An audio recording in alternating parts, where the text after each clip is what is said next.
बेटी है, सास हो और ताने ना दे, ऐसा हो सकता है क्या? पर शांति देवी के ताने कुछ ज्यादा ही तीखे थे। सुबह शाम बस उनका एक ही काम था, सबको ताने मारना। अरे मीना, माधवी, कहाँ मर गई दोनों की दोनों? कब से आवाज लगा रही हूँ, कानों में क्या रूई ठूस कर बैठी हो? जी मम्मी जी, बस आ ही रही थी हाथ धोकर, वो बर्तन धो रही थी ना मैं। कहिए, कुछ काम था क्या?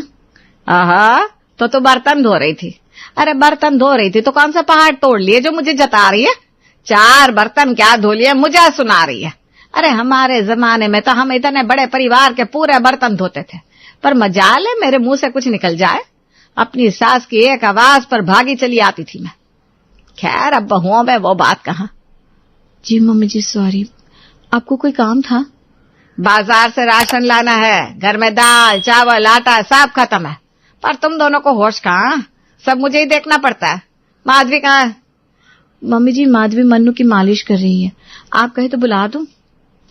माधवी, माधवी, मन्नू को दे दे मुझे, हो गई मालिश जितनी होने थी।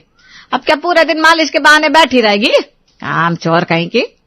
शांति देवी के तीखे स्वर सुनकर माधवी मन्नू को लेकर आ गई और शांति देवी की गोद में दे दिया। लीजिए मम्मी जी, मैंने इसे नहलाकर दूध भी पिला दिया है, अब ये आपको बिल्कुल परेशान नहीं करेगा। मुझे मत सिखा, 5 बच्चे पाले हैं मैंने, इसे कैसे रखना है मैं देख लूंगी। आपने बुलाया था मम्मी जी, कोई काम था क्या? हाँ, तुम दोनों बाजार जाकर घर का सामान लेती आओ, फिर आकर खाना बनाना। और हाँ, जरा अभी देर नहीं होनी चाहिए। ये लो लिस्ट और ये पैसा। हम तो बिना बोले ही ये सब कर लिया करते थे, तुम्हारी तरह आलसी थोड़ी ना थे, पर मेरी ऐसी किस्मत का। अरे अब जाओ भी, मेरा मुंह क्या देख रही हो? शांति देवी से पैसे और लिस्ट लेकर दोनों बहुएं चुपचाप बाजार चली गई। बाजार में माधवी मीना से कहती है, भाभी, ये मम्मी जी हमसे ऐसे बातें क्यों करती हैं, जैसे हम इनकी बहुएं नहीं, घर की नौकरानी हो। कितना भी अच्छा काम क्यों ना कर लो, हर बात में नुक्स निकालती रहेगी, पता नहीं क्या समझ रखा है।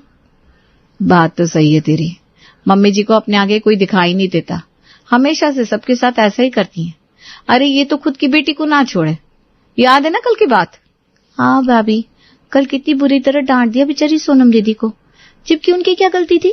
कॉलेज से आने में बस 15 मिनट तो लेट हुआ था उनको, बिना मतलब कितना कुछ सुना दिया। हाँ, बेचारी दीदी का रो रो कर बुरा हाल था। ऊपर से संजय जी मम्मी जी से बात करने गए, तो उन्हें मम्मी जी ने कहा, मेरी बेटी है, मैं जो चाहे बोलूं, तू अपना काम कर, ज्यादा दिमाग मत लगा। वही तो भाभी, पता नहीं ऐसे कैसे चलेगा। इतनी पढ़ाई तो जैसे मैंने मम्मी जी के ताने सुनने के लिए की थी। सोचा था शादी के बाद जॉब कंटिन्यू करूंगी, पर यहाँ तो सब उल्टा ही हो गया। जॉब तो हुई नहीं, ऊपर से ये हिटलर और सर पे तांडव करने लगी। अरे जो होना था सो हो गया, अब ज्यादा सोच मत। अभी थोड़ी देर बाहर है, तब तक शांति है। बोल, गोलगप्पे खाएगी? पर देर हो गई तो फिर से वही सब लेक्चर सुनना पड़ेगा। अरे कुछ नहीं होगा, बोल देंगे किराने की दुकान पर भीड़ थी। चलना अब, तुझे पसंद नहीं है क्या गोलगप्पे? पसंद तो बात है भाभी, गोलगप्पे के नाम से ही ना मुंह में पानी आ रहा है। बस मम्मी जी से डर रही थी, पर आप कहती हैं तो चलिए आज हो ही जाए चटपटे गोलगप्पे। माधवी और मीना थोड़ी ही दूर एक गोलगप्पे के ठेले पर गई और दोनों ने मजे से तीखे चटपटे गोलगप्पे खाए। वाह भाभी, मजा आ गया, क्या गोलगप्पे थे, कितने दिनों बाद इनका स्वाद चखा है। मैं तो हमेशा यहीं आकर गोलगप्पे खाती हूँ। अब जल्दी घर चलते हैं, नहीं तो मम्मी जी को सुनाने का मौका मिल जाएगा। हाँ भाभी, जल्दी चलिए, काश सोनम दीदी के लिए भी गोलगप्पे ले जा पाते। अरे अभी तू सोनम दीदी की फिक्र छोड़ और जल्दी से ऑटो कर, घर जाकर खाना भी बनाना है। माधवी ने ऑटो बुलाया और दोनों उस पर बैठकर घर पहुंची। शांति देवी उनका इंतजार ही कर रही थी। आ गई महारानियों, बड़ा उपकार किया जो सामान लेकर आ गई। बड़ी ही जल्दी आ गई तुम दोनों, थोड़ा और रुक जाती बाजार में। मम्मी जी आप ऐसे क्यों बोल रही हैं? तो और क्या बोलूं, टाइम देखा तुम लोगों ने, घड़ी में शाम के 5 बज रहे। मेरे चाय का टाइम हो गया, सर दर्द से फटा जा रहा है, पर तुम्हें क्या, तुम दोनों तो यही चाहती हो ये बुढ़िया सर दर्द से मर जाए तो अच्छा। अरे नहीं मम्मी जी, ऐसी कोई बात नहीं है, हम कभी भी आपका बुरा नहीं चाह सकते। वो मम्मी जी किराने की दुकान पर जरा भीड़ थी ना, इसलिए आने में आधा घंटा देरी हो गई, वरना हम तो टाइम से ही आ जाते। मैं अभी आपकी चाय बना देती हूँ। तभी सोनम भी कॉलेज से घर आ गई। भाभी मेरी भी चाय बनाइएगा, और माधवी भाभी आप जाइए, मनु को देखिए, उसे भूख लगी होगी। मीना चाय बनाने चली गई, माधवी मन्नू के पास अपने कमरे में चली गई और सोनम शांति देवी के पास बैठी।